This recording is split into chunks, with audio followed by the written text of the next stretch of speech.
advice would you give to aspiring TV writers? I got my first job by writing a bunch of spec scripts. I wrote, I think, 5, the last of which was a Roseanne, and that's what got me the gig.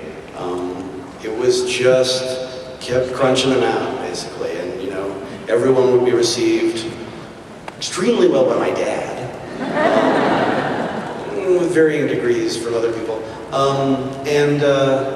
You know, it really was just a question of pounding it out and, you know, working as much as I could while I was also working in a video store.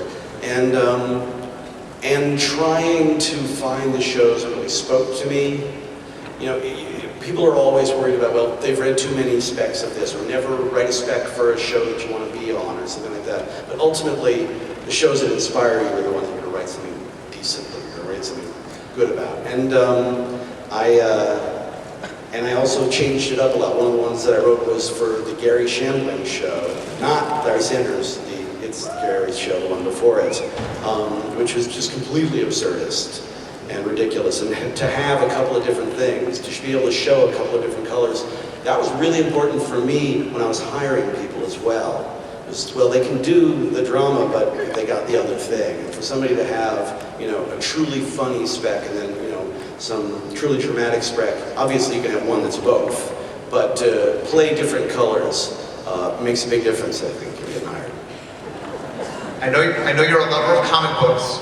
I'm not aware of that form. What comics most inspired you as a storyteller? You know, I had it great.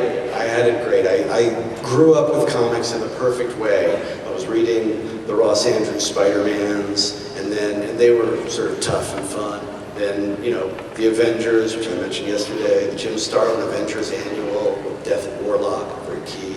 Then along comes a little boy named Frank Miller, who's shaking everything. And then I'm just out of college, and that's when Dark Knight and Watchmen hit.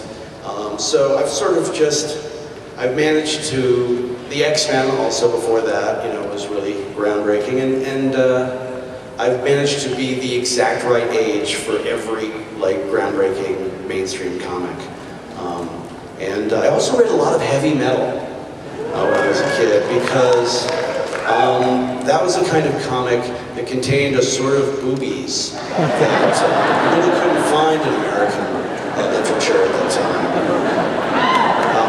And also some of the most disturbing stories I've ever read in my life that haunt me to this day, but it was worth it for the boobies. Big fan, thank you very much for all your work. It's apparent that you work with a lot of the same actors all the time. Someone could even say that you play favorites. But do you have any favorite actors? Well, you know what? I love, you know, I mean, how much trouble would I get in if I said, okay, I have a favorite actor? I won't say anybody. But then I guess I might as well say it's Nathan Fillion. I mean, it's Nathan Fillion.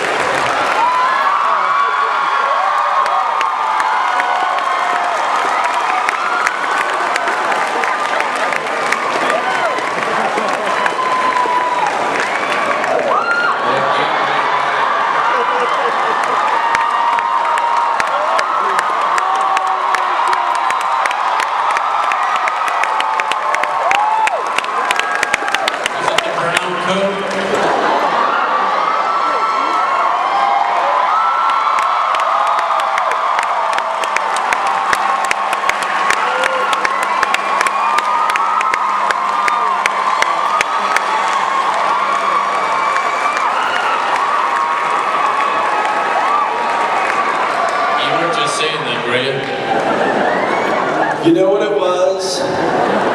There was an innate kind of animal sexuality combined with an unbelievably desperate need for approbation. It could only be Nathan Fillion.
voice in my me time, but I forgive him.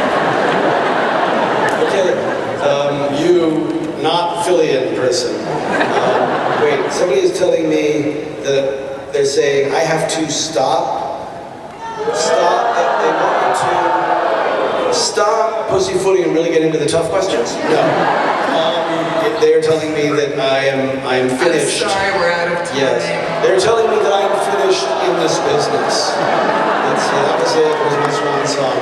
Thank you, as always, for coming.